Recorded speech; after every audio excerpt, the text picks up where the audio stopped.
de lo que fue ese ataque siniestro por parte de Hamás. Hamás es una organización terrorista que no tiene códigos, ¿no? No es un país que hasta en la guerra tiene ciertos códigos. No. Entraron a territorio israelí, entraron a kibutz, mataron, violaron, secuestraron. Fueron a un show electrónico, mataron, quemaron, secuestraron. Y cosas truculentas que yo no me animo a contarles. Pero eso es lo que pasó. Ya pasó un año y aunque parezca mentira, todavía hay personas secuestradas. No solamente asesinaron, mataron, violaron, sino que se llevaron gente utilizándola de escudo protector. Y ese escudo protector todavía lo tienen. ¿Para qué? Y para evitar que Israel haga un operativo y pueda llegar a caer en algún lugar.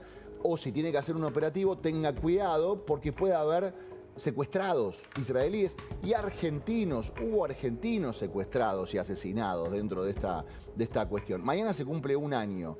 Hay muchas cosas en este momento. Hay ataques, bombardeos, contraofensiva, operativos de servicios secretos, esta situación de los Vipers con los que identificaron a gran parte de lo que formaban esta red terrorista de Hezbollah, que tenía muchos tentáculos que llegaban hasta el Líbano y llegaban también hasta Irán.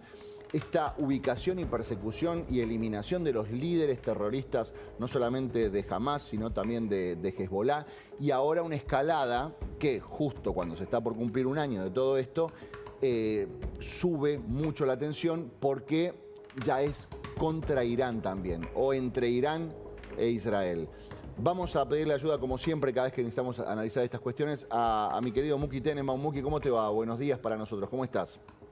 Buenas tardes para nosotros. Hola Horacio, ¿cómo estás? Muy bien, gracias por ayudarnos a entender un poquito de todo esto. Bueno, prácticamente pasó un año de este ataque que es difícil de comparar con otros ataques, ¿no? Del que perpetró Hamás al sur de Israel. Sí, bueno, lo que pasó, creo que por lo menos desde el punto de vista del pueblo judío, no le pasa desde el Holocausto. El ataque fue un ataque premeditado en el que participaron no solamente terroristas, sino gente de la población general. Y en ese ataque la única meta era... No había nadie que gritaba liberación, Estado para el pueblo palestino, no había ningún tipo de consigna. Lo que único había era Allahu Akbar, Dios es grande, y de esa forma mataron, acuchillaron, como dijiste, hay cosas que son duras de contar, como por ejemplo poner chicos en el horno frente a sus padres y cocinarlos. Hacer este tipo de cosas que se hicieron, y los rehenes, que como vos bien decís, siguen estando en manos de Hamás, muchos de ellos ejecutados para presionar a la familia. Vos sabés que ellos llaman a las familias de los rehenes para que presionen al Estado de Israel y les dé la tregua que ellos quieren para rearmarse, ¿no? Claro. Bueno, pasó mucho. Esto que está describiendo Muki, el agravante que tenía era que mientras lo hacían, agarraban los teléfonos de las víctimas, se comunicaban con los contactos, hacían una especie de videollamada y en tiempo real les mostraban lo que estaban haciendo con sus seres queridos.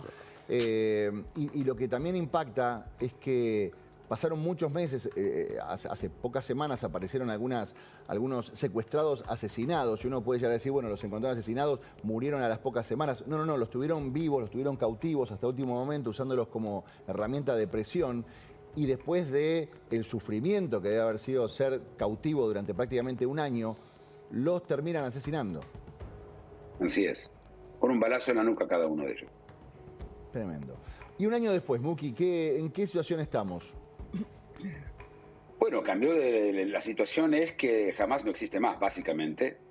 La organización que era la dueña de la Franja de Gaza, que tenía túneles de una extensión mayor al subte de Nueva York, ni hablar de Buenos Aires, ¿sí? Túneles y túneles y túneles. Estos túneles fueron limpiados y fueron eliminados, yo te diría, algo así como el 60% de ellos, y el resto cayó prisionero. Hay ahora simplemente algunas personas escondidas con los rehenes en algunos túneles a los cuales Israel no llegó. Hamás no existe más. Por otro lado, Hezbollah, que estuvo apoyando a Hamás. Recordemos que Hezbollah desde el 8 de octubre, es decir, de un día después, empezó a bombardear el norte de Israel, a las poblaciones civiles, las cuales tuvieron que evacuar. Y hay 200.000, entre 200 y 250.000 refugiados israelíes dentro de Israel que no podían llegar a sus pueblos porque los bombardearon. Israel no hizo nada hasta que no terminó con el tema de Gaza, y ahora se ocupó de Hezbollah, una descripción que vos hiciste, una descripción muy muy exacta de lo que se fue. Terminaron con todos los líderes, todo el segundo mando, todos los terceros mandos, con la operación de los Vipers que explotaron, es decir, fue muy fuerte. Incluso mataron al jefe de Hamas en Irán, en el lugar más cuidado que hay en Teherán, con lo cual mostraron la vulnerabilidad de Irán, ¿no? Y claro, tenemos ahora, como vos dijiste, el ataque de Irán de mandar 180 misiles contra las poblaciones en Israel, que gracias a que estaba el sistema de defensa no hubo que lamentar víctimas. Claro. Esta es la situación en la que está y están todos esperando qué va a hacer Israel. Muki, vos sabés que hay mucha gente que está diciendo que la respuesta de Israel es desproporcionada, que debería existir algún tipo de proporcionalidad en la fuerza o en las acciones que está llevando adelante para eliminar a aquellas personas que considera terroristas o peligrosos, digamos. ¿Cómo, después de la descripción que vos hiciste de lo que pasó en el sur de Israel cuando fue la invasión y el ataque de Hamas, ¿de qué forma se puede ser proporcional a lo que hizo Hamas en el sur de Israel?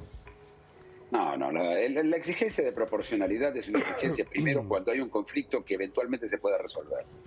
En el momento que la gente que entra a matar a todos con la intención de que el Estado de Israel y la gente que vive ahí sea eliminada, la exigencia de proporcionalidad se derrumba. La proporcionalidad tiene sentido entre dos estados que están en guerra y que eventualmente van a llegar a un acuerdo de paz y vos no querés utilizar una fuerza mayor y causar un daño que no tiene sentido porque al final se llega a un arreglo. Esto no va a pasar, no va a haber un arreglo. Era claro que ya no iba a haber un arreglo. Trataron de llegar a un arreglo con Hezbollah durante un año entero. Hezbollah se negó y bueno, ahora tampoco va a haber un arreglo con Hezbollah, ¿sí? Y la pregunta es si va a haber un arreglo con Irán. Por eso el tema de la proporcionalidad, ¿qué van a entrar a violar? Es totalmente ilógico la exigencia. También no estamos hablando de un conflicto normal. Cuando es entre dos países, Ucrania y Rusia, claro, se puede exigir proporcionalidad, no que la cumplan mucho los rusos, ¿sí? Pero se podría exigir proporcionalidad.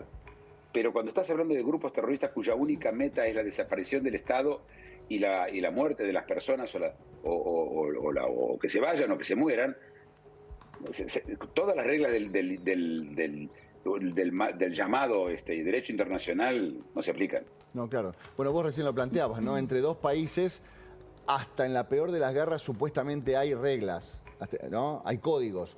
Cuando hay una cuestión de un grupo terrorista contra un Estado, es difícil de establecer. El problema que tiene Israel en este momento es que está recibiendo ataque de varios grupos terroristas y de varios países de la región. Tiene 7 frentes Israel. Tiene un frente que es el de Gaza, tiene un frente que es en el Líbano, que es Hezbollah, tiene otro frente con Irán, que ya lo vimos, tiene otro frente con los Houthis, que disparan misiles desde el Yemen, ¿sí? Tiene otro frente con Irak, con las milicias iraquíes que estuvieron disparando ahora misiles contra Israel. De hecho, mataron 3 soldados. Estamos hablando de una distancia de 2 países, no es que Irak limita con Israel, ¿sí? Claro. Y tiene un frente con las milicias sirias. Y esto es al mismo tiempo tener que luchar contra todos, ¿sí? Es difícil. Pero vos muy bien decís, es decir, una cosa es una relación entre países. Al final los pueblos y los países tienen que vivir entre ellos, de alguna forma.